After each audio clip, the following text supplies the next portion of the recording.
আসসালামু আলাইকুম, কেমন আছেন সবাই? আশা করি সবাই ভালো আছেন। এই যে দেখতেই পাচ্ছেন নতুন আলু উঠেছে বাজারে, আর আলুর দম খাবো না। অনেকেই আছেন আলুর দম চিনেন না, যারা চিনেন না তাদেরকে বলছি ভাই একটু কষ্ট করে আমার ভিডিওটা দেখে নেন, একদম শিখে যাবেন আর করে ফেলবেন একদম সহজ পদ্ধতিতে। এই যে আলুটা আমি ছিলে নিলাম, ছিলে একটু পানিতে ভিজিয়ে রাখলাম। তো এই আলুটা একটু আমি ভাপ দিয়ে নেব, যাতে এই আলুর মধ্যে যে নতুন আলুর একটু কষ থাকে না, সে কালো কালো হয়ে যায়, সেটা হবে না। তো এইটার সাথে যেহেতু আমার হাজব্যান্ড বলছে তার একটু সয়া চাং পছন্দ, তো আমি একটু সয়া চাংও দেবো। তো সয়া চাংও একটু সিদ্ধ করে নেব। এখানে একটা ম্যাজিক মশলা করে নিলাম। এই ম্যাজিক মশলাটা যে কোনো দম বা বলুন ডিম সেদ্ধ যে কোনো কিছুর সাথে আপনি করে খেতে পারবেন। জাস্ট কিছুই না, একটু ধনে, একটু জিরা আর গোটা শুকনো মরিচ একটু ভেজে আপনি ক্রাশ করে নেবেন, কিন্তু ক্রাশটা হবে একটু গোটা গোটা, যাতে মুখে পড়ে, সেটা খেতে ভালো লাগবে। তো কথার ফাঁকে ফাঁকে এই যে রান্না কিন্তু শুরু হয়ে গেছে। রান্না আমি মনে করছিলাম যে ক্যামেরা চালু, বাট ক্যামেরা চালু করছি আমি একদম যে অনেকটা শেষে।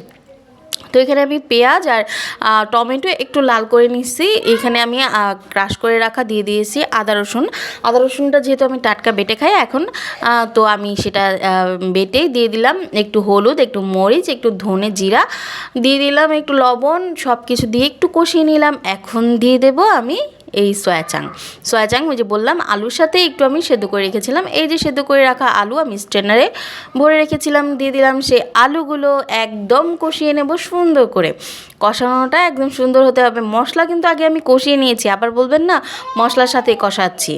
আলুটা খুব সুন্দর করে কষিয়ে নিলাম। আলু কিন্তু হাফ ডান করে রেখেছিলাম, মানে হাফ সেদ্ধ করে রেখেছিলাম, যাতে ওই যে বললাম না একটু নতুন আলু তো কালো কালো কষ যেন না হয়।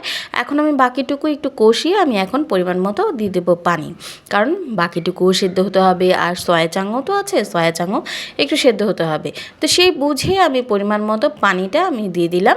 এখন দিয়ে জাস্ট একটা ম্যাগি মশলা দিয়ে দিলাম, যাতে স্বাদটা আর একটু দ্বিগুণ হয়। তো এই ম্যাগি মশলাটা দিয়ে আর একটু নেড়ে চেড়ে আমি এখন দিয়ে দেবো ঢাকা। একদম টোটালি এখন আর খুলবো না, এখন মানে ঢাকা দিয়ে চলে যাব।